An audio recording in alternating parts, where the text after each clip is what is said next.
Australian resident Jessica Wongso. Police allege she poisoned her friend by adding cyanide to her coffee. Jessica itu kan kayak setan itu. Kalau lu masih berpikir Myrna itu dibunuh sama Jessica, lu harus nonton video gue sampai akhir. Gue jelasin dari poin-poin yang gue dapat setelah gue nonton Ice Cold dan juga interview antara Deddy Corbuzier dengan Bang Otto. Gue akan bahas dari sisi yang berbeda, karena kita tahu sendiri kan, buktinya itu nggak cukup kuat untuk menjadikan Jessica itu sebagai pelakunya. Oke, mari kita bahas ya. Yang pertama poinnya, yaitu niat si pelaku, yaitu Jessica. Di filmnya, narasumber bilang kalau misalkan pelaku ini nggak harus ada niat untuk melakukan pembunuhan. Berarti kan ketidaksengajaan juga merupakan suatu pembunuhan. Oke, kalau kita jabarkan orang-orang yang terlibat atas minuman tersebut, minuman kopi tersebut dari awal sampai minuman itu disajikan, berarti kan ada barista yang ngebuat, ada waiters yang nganter, dan ada si Jessica yang menerima. Kalau mengkesampingkan niatnya dalam kasus tersebut, berarti ada 3 tersangka di sini, yaitu si barista yang buat, si waiters yang nganter, dan si Jessica yang sendiri yang nerima. Tapi kenapa hanya Jessica yang ditetapkan sebagai tersangka, tapi waiters dan si pembuat kopinya ini hanya dipanggil sebagai saksi? Dan yang kedua adalah kenapa Jessica tidak diperbolehkan untuk interview. Kalau ini kalian pasti tahu semua kan. Padahal dari interview Jessica itu kita akan masuk ke dalam inti permasalahannya, tapi oleh pihak kepolisian diberhentikan dan tidak boleh diwawancarai kembali. Yang ketiga adalah permasalahan itu sendiri yang rancu. Menurut gua, poin masalah dari kasus ini adalah apa yang membuat Jessica meninggal dan siapa pelakunya. Tapi dari pihak pengadilan ini lebih mencari siapa pelaku yang menaruh sianida di minumannya Myrna. Padahal kalau kita fokus terhadap korbannya, yaitu si Myrna, udah jelas di dalam tubuhnya itu tidak terkandung sianida di 70 menit pertama. Dan setelah 3 hari baru terlihat ada 0,2 mg sianida gitu kan. Yang mana kedua fakta itu membuktikan kalau Jessica ini tidak meninggal karena keracunan sianida, tapi alasan lain. Alasannya apa ya kita nggak tahu karena tidak diotopsi oleh keluarga. Berarti kan itu sudah sangat menjelaskan bahwa Jessica ini bukan pembunuh Myrna. Karena Myrna bukan meninggal karena keracunan, tapi karena hal lain. Dan apabila kita lihat dari sisi pengadilan ya, dia kan lebih terfokus pada siapa yang menaruh sianida di dalam kopi si Myrna tersebut. Tapi kenapa pihak pengadilan ini bersikap acuh tidak acuh terhadap bukti kopi yang ada? Contohnya sisa kopi yang kemarin dibahas di Deddy Corbuzier. Dan sisa kopi yang habis diminum sama Jessica itu dibawa ke dalam sama manajer. Kita nggak tahu di dalam itu diapain, siapa yang megang, siapa yang minum, siapa yang menambahkan. Makanya agak tidak wajar sisa dari kopi itu sangat berlebih. Dan yang setahu gue barang bukti itu udah jadi nggak sah karena udah dipegang sama banyak pihak. TKP aja kalau diinjek sama orang lain itu udah jadi nggak sah. Dan ini kopi loh, bisa-bisanya dia kepikiran untuk bawa kopi itu ke dalam dan dipindahin ke botol. Kan kita nggak tahu di dalam botol itu ada apa. Gue sih bukan mencurigai si manajer kafenya, cuman semua hal bisa terjadi ya. Kita harus lihat banyak kemungkinan di sini. Terus yang keempat ya, tujuan dari penegak hukum Myrna ini bukan untuk mencari keadilan, tapi untuk menang. Beda tujuan dengan Bang Otto. Kalau Bang Otto ini udah bilang dari awal, kalau misalkan di pertengahan sidang dan saya merasa kamu adalah pelakunya, saya akan lepas tanggung jawab, saya akan keluar dari kasus ini. Dan Jessica mengiyakan gitu. Kenapa gue bisa bilang kayak gitu? Pada saat pihak Jessica mengajukan saksi Beng Beng Hong, dia ini ahli forensik dari Australia kalau nggak salah ya. Tapi pihak Myrna ini melawannya bukan yang relate ke dalam kasus, tapi lebih kayak kamu pakai visa apa, visa kamu aman nggak, kamu di sini sebagai apa, kayak gitu-gitu. Jadi menurut gue nggak relate banget ke kasus. Lo tahu kan kayak kasusnya Kode Blue sama si sesepuh aja gitu.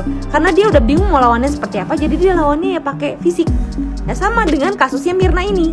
Ya jadi intinya gue menang dulu, masalah bener apa enggaknya belakangan kayak gitu. Dan yang terakhir nih ya, poin terakhir. Kalian kalau nonton Ice Cold, di situ bokapnya Myrna itu ada bilang gini, si Otto itu buang duit banyak banget katanya gitu, sedangkan gue buang duit dikit. Pokoknya dia mention soal nyogok-menyogok. Tapi kalian bisa nilai sendiri dari awal persidangan sampai akhir, banyak bukti-bukti yang dikumpulin sama pihak Jessica tapi nggak diterima oleh pengadilan. Padahal bukti yang diserahkan itu adalah bukti penting. Kalau dia nyogok, nggak mungkin bukti sepenting itu tidak diterima. Kalau menurut gua, ini udah terlihat banget kalau kasus ini harus banget jadi kasus pembunuhan. Dan sudah ditetapkan siapa tersangkanya. Karena banyak banget barang bukti yang maksa. Bahkan kayak CCTV yang dimanipulasi kayak seakan-akan si Jessica garuk-garuk. Dan foto yang tadinya si Mirna ini mukanya biru jadinya merah, itu terlihat sekali dibuat-buatnya. Tujuannya apa, kepentingannya apa, gua nggak tahu. Tapi setelah gua jabarkan kalau kalian masih percaya Jessica itu adalah pembunuhnya, ya fine, nggak apa-apa. Yang penting gua udah kasih tahu dari sudut pandang gua, ini adalah kebenarannya. Kalau menurut kalian gimana? Jessica telah divonis 20 tahun penjara atas tuduhan membunuh Mirna dalam kasus kopi sianida. Sekarang sudah menjalani hukuman selama 7 tahun. Dan sekarang mengemuka lagi dan menjadi viral. Bukan cuma di Indonesia tapi di seluruh dunia. Karena film dokumenter tentang masalah itu yang tayang di Netflix itu benar-benar telah membuat penasaran khalayak banyak. Saya tidak tahu siapa sesungguhnya pembunuh. Dan menurut para pakar, sebetulnya pengadilan yang memutuskan bahwa Jessica bersalah itu sebetulnya sama sekali minim bukti atau bukti tidak memadai. Tapi bagaimanapun vonis sudah dijatuhkan dan sudah menjalani hukuman 7 tahun. Nah, menurut saudara, kira-kira apakah Anda yakin Jessica pembunuhnya atau tidak? Kalau Anda yakin, silakan tulis di komentar yakin atau iya. Kalau Anda tidak yakin, katakan tidak. Jikalau sesungguhnya Jessica bukan pelaku, kita berharap pelaku yang sesungguhnya akan terungkap demi penegakan hukum yang adil di negeri ini.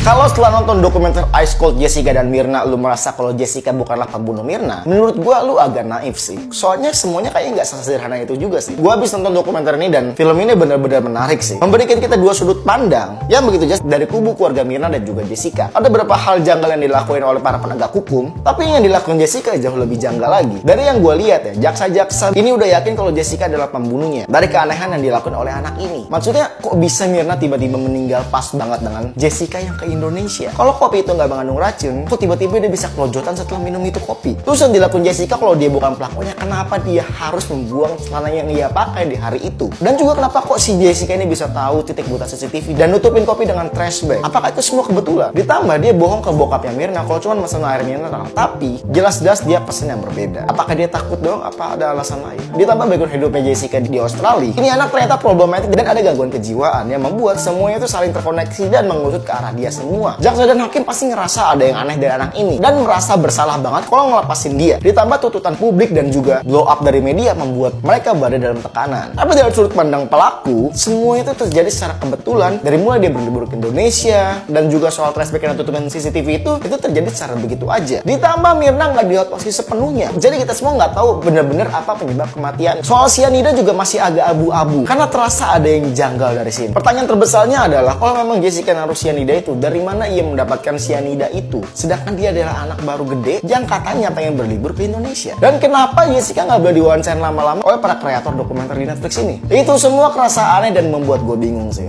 Tapi daripada itu, film ini benar-benar bagus sih. Menampilkan berbagai sudut pandang dan menjadi point of view orang ketiga sehingga membuat penonton berpikir sendiri apa yang sebenarnya terjadi. Dan kesimpulan dari sudut pandang gue, dengan segala keanehan yang dilakukan oleh Jessica, again membuat jaksa dan juga hakim yakin kalau dia pelakunya. Meskipun yang harus dibawahi adalah tidak ada bukti konkret. Sehingga apapun mereka tempuh untuk membuai si Jessica ini. Kita kan juga nggak tahu pasti kenapa Jessica ini ngebuang celananya. Kita juga nggak tahu kehidupan aslinya Jessica dia di Australia ini kayak gimana. Kalau yang dibilang film ini benar kalau Jessica di Australia itu sangat problematik dan juga ada sedikit kejiwaan. Kalau kita tarik itu semua jadi masuk akal. Kenapa dia ngelakuin semua ini karena lantaran gangguan jiwa yang dialamin mungkin. Itu motifnya. Dan yang paling tanda tanya besar itu sih kalau emang dia bersikeras bukan pelakunya, kenapa dia ngebuang celananya di hari kejadian. Tapi semuanya kembali ke penonton sih. Di luar itu semua, ini adalah film dokumenter yang gak ngebosenin dan bagus banget seperti dokumenter-dokumenter crime dan juga pembunuhan Netflix lainnya.